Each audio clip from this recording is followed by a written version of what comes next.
So we know that vaccines have, first of all, an intended effect of stimulating the immune system to be prepared to respond to an actual disease. There are a couple of vaccines where we have samples of a live virus that's weakened, but most of the vaccines that are in use actually don't have any potential infectious material. And really, it's just the red flags for the immune system to react to. And so most of the significant side effects surround the reaction. So first of all, just the process of getting the vaccine involves a needle into a muscle, and that in itself is very uncomfortable. And so we can say that's a very known, very predictable side effect, is a local pain. Tends to be pretty short-lived. Sometimes there's a little local swelling, and again, that's the natural immune system kicking in. And there are people who experience some fever and feeling a little bit ill afterwards as a result of the immune system being revved up. Not because there's an actual infection going on, but because the vaccine is doing what it's designed to do, to stimulate the immune system to prepare for an initial response. And sometimes that gets confused with actual illness. For example, I think that we often hear that people who get the annual influenza vaccine state that they get the flu, when in fact that's really not possible, since the flu vaccine doesn't contain any of the virulent material. But it's completely understandable why a person might think that. The immune system's kicking up, it's trying to make a fever. We know that fevers make us feel pretty blah. As for the other side effects, there are things such as Guillain-Barré syndrome, where the nerves get attacked by your own immune system. That is true for both an actual viral infection as well as for a vaccine, because in either case, the immune system has been stimulated, and then after the fact, it kind of goes sideways. And that is less predictable with vaccines. Very uncommon, as is it being very uncommon to get that disease after a cold. But in both cases, the risk is not zero. The concern about autism, of course, has been talked about at length, and there are pretty strong opinions in both camps, but the long and short of it is there really is no evidence of scientifically demonstrated association between autism and vaccines. The people who still claim that autism is associated with vaccines are clearly not basing their decisions on the data upon which I rely for my medical decision making.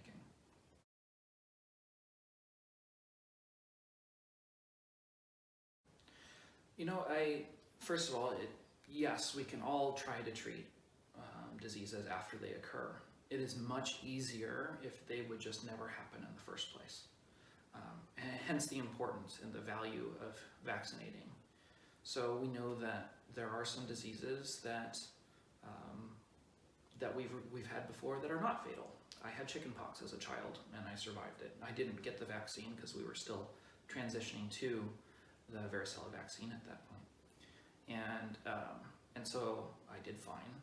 There was a period of misery, which would have been nice to avoid. And then when I get older, I'm at risk of developing shingles, which again, if I had never gotten varicella, would have been helpful. There are some of the more extreme cases where chickenpox is a more deadly infection for certain people. And in terms of children being sick and needing critical care, a lot of these vaccine-preventable illnesses are potent enough to stimulate the immune system to create a very overwhelming immune response that basically goes off the deep end in trying to attack the infection to the point of causing damage to the body. And in the current era of dealing with COVID-19, we're starting to see some of this where children whom we know don't really have a lot of symptoms from the infection can have a huge response from their own immune system. And so similarly, if we had the ability to prevent that infection, not only would that be great for the especially older adults who have succumbed to the illness, but for these cases where the immune system is going rampant, if we were able to prevent that reaction from ever occurring, then we wouldn't be having this problem, or we would be having a less severe problem. So my work will continue to exist in critical care, but the risk to each individual might be lessened if we had the ability to prevent the illness.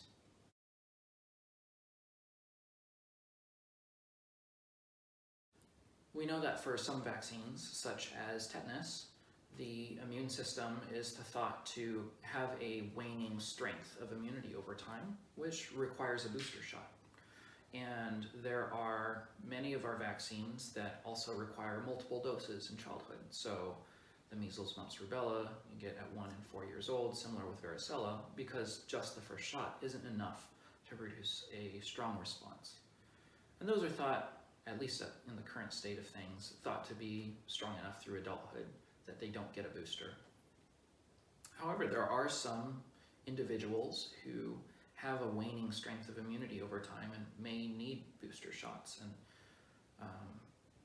in current medicine, we don't have really a good way to assess that from person to person. And so no change to the schedule has come up. But that being said, for the people where the immunity does last, then they receive the benefit for a lifetime or most of a lifetime. And so it still has value.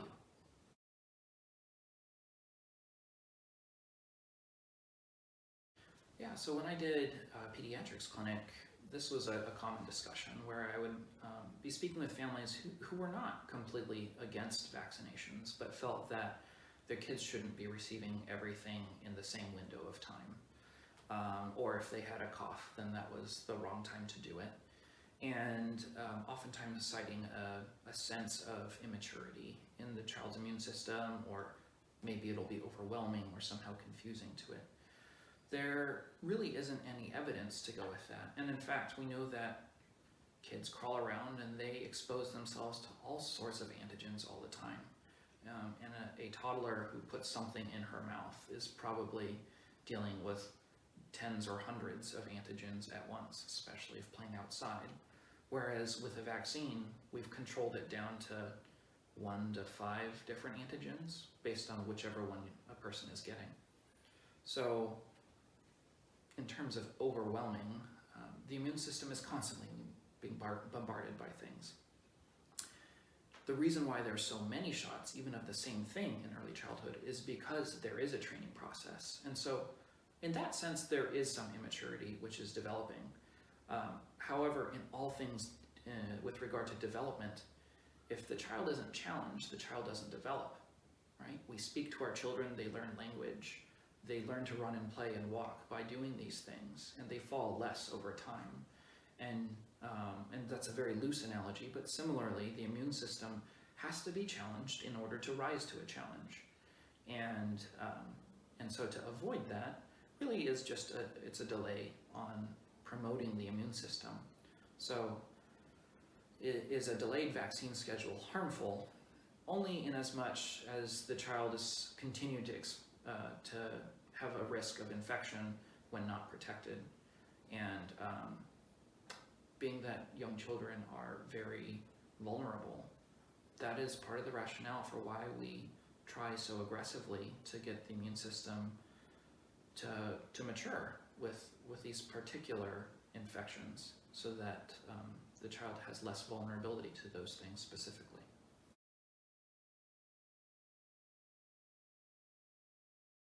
It's a similar logic to why wear a seatbelt when you're driving safely in the car. It's because things happen that we can't control. And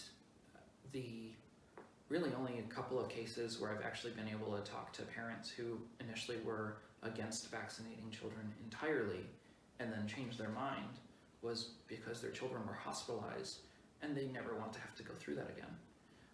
And so that was a different perception of risk in that case. So when children are healthy, that really is the right time to vaccinate, because you know that the kid can handle the reaction and power through and probably still play just as much as usual. And then you don't have to deal with the actual illness later.